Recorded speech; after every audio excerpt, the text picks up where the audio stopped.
Today we've got an in-depth comparison for you between the Sony 70-300 and the 100-400 G Master. These lenses are quite similar in focal length, but definitely not price, with the G Master being about double the cost.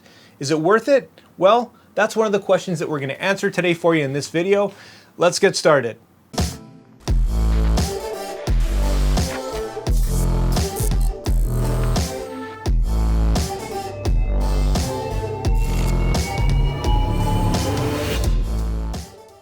Welcome back, guys, and yes, today we are comparing two awesome telephoto choices from Sony today, the 70-300 and the amazing 100-400 G Master.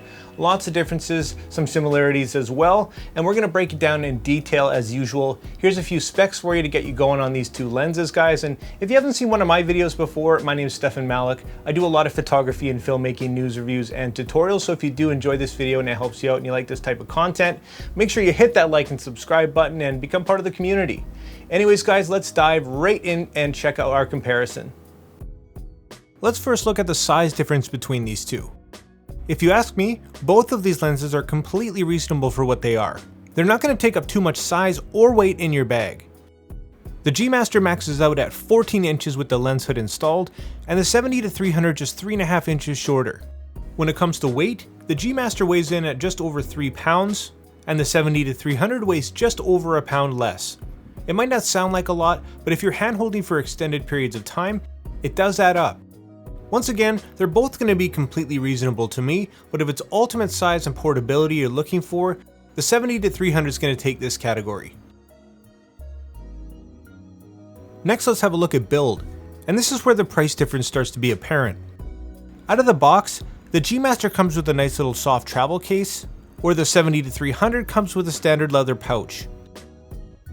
Another main difference is the build materials. The 70-300 is made of a mainly plastic or composite material, where the G Master has a mainly metal construction. The G Master understandably has a better feel, from the overall texture to the buttons and switches, and even the zoom and focus rings. For some reason, Sony's opted to reverse the zoom and focus rings on the 70-300, making it for me feel unintuitive. Instead of a lock switch, Sony's opted for a smooth and tight ring on the G Master. This lets you customize the sensitivity of your zoom ring, where its competitor has a little lock switch. On the front of both, you'll find Sony's patented coatings to help with ghosting and flare. The G Master has 77mm filter threads, and the 70-300 has 72mm filter threads. Both have incredible minimum focus distance of about 3 feet, which makes both lenses extremely versatile. On the back of both, you'll find a sturdy metal mount, but unfortunately the 70-300 falls short when it comes to weather sealing, leaving out a little rubber gasket. You might have noticed that the G Master also comes with a customizable and removable tripod collar. This is a handy feature that I found when I'm shooting wildlife on the go, and of course another factor in the price. It's got lots of little touches, like the custom well-built lens hood that's included that even has a door for your filters. They both have customizable focus hold buttons. The 70-300 has one, where the G Master has 3. They both share an automatic manual focus switch, a focus limiting switch, of course image stabilization, and the G Master alone has an extra mode switch, allowing you to switch from normal to panning mode. Now both of these lenses extend as they zoom, but the 70-300 appears to have a multi-piece extension tube. This worries me a little bit in the long run for dust and moisture. Now don't get me wrong, it is a well-made G-series lens, but again, it's very hard to compare to the G Master, so you won't be too surprised when the 100-400 wins the build category easily.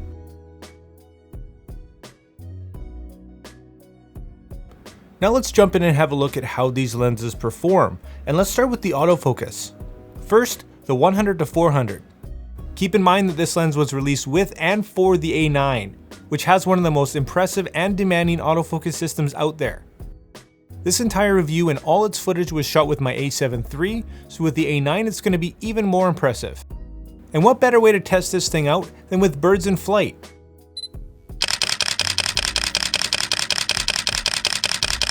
You can bet that whatever you point this lens at, whatever you throw at it, it's going to perform. I'm constantly amazed by this thing and just whipping my camera around to capture whatever might be heading my way. It acquires focus and captures whatever I'm looking for instantly. Now in comparison, let's have a look at the 70-300. Now when it comes to video, this thing is not that impressive. But most likely you're not going to be doing any major productions with this thing, it's more of a stills lens. For video I did find it hunting quite a bit, but the overall autofocus speed is quite impressive and it's almost silent.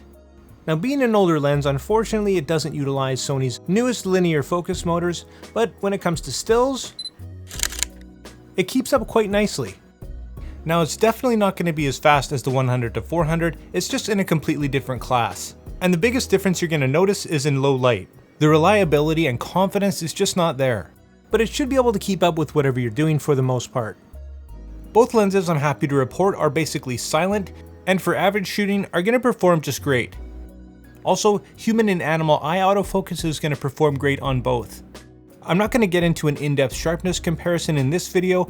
If you want to see a sharpness test on either of these lenses, make sure you check out my full in-depth review on each. I will tell you though that hands down, the G Master is sharper. Looking at the bokeh of these two lenses, they're both very beautiful, and with that awesome minimum focus distance, you can get some very nice blurred backgrounds, but once again, the edge is going to go to the G Master, but here's a few examples for you to be the judge.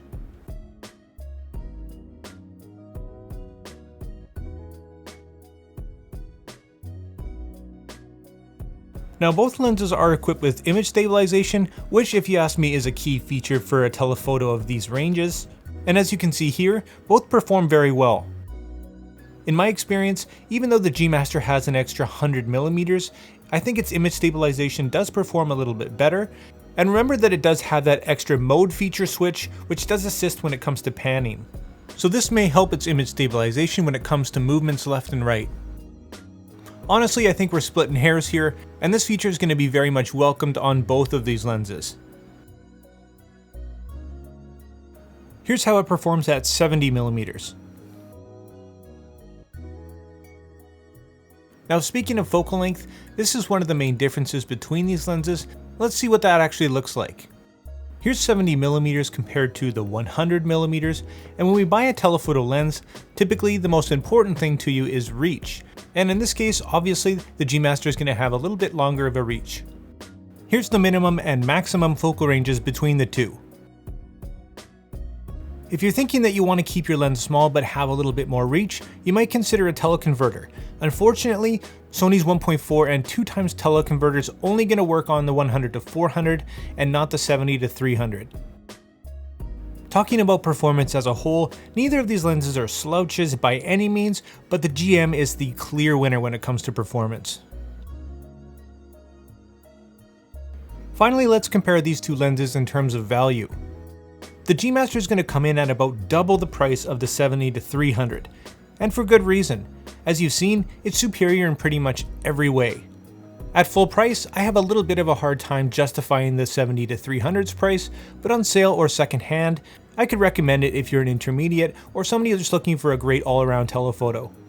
Spending $2,500 on a lens is definitely an investment, but I'm confident when I say that the G Master is worth every single penny. It's among the best lenses that I've ever used, bought, and tested, and I have absolutely no regrets. What we're really looking at here is an intermediate compared to a professional lens, and the price is definitely going to reflect that. This was never really a fair comparison to begin with, more of a video showing you what these two are capable of so that you can decide on which one's going to be best for you. If you are in the market for a long-range telephoto, keep in mind that there is the newer 200-600 by Sony, and I'd recommend this more to somebody who's shooting maybe birds primarily, and definitely somebody with some muscle. When we're talking about value, you always get what you pay for in photography, and for me, the 100-400 is going to take it in this category. So wrapping up, I really don't think you can go wrong with either of these lenses. If you've got the money and you're looking for the best, then I definitely recommend the G Master, which is also going to have great resale value. If you're an intermediate with some decent money to spend and you're looking for an all-around telephoto, then I'd recommend the 70-300 for you, maybe just not at full price. As always, here's my personal pros and cons for you for both of these lenses. Once again, for more in-depth details on either of these lenses, check out my full in-depth review on both. So there it is, guys. There's my comparison between these two bad boys. I hope that was enough, and I hope I answered all your questions. If I didn't, make sure you drop them down below in the comments. If you want to pick either of these lenses up, I'll leave affiliate links as well.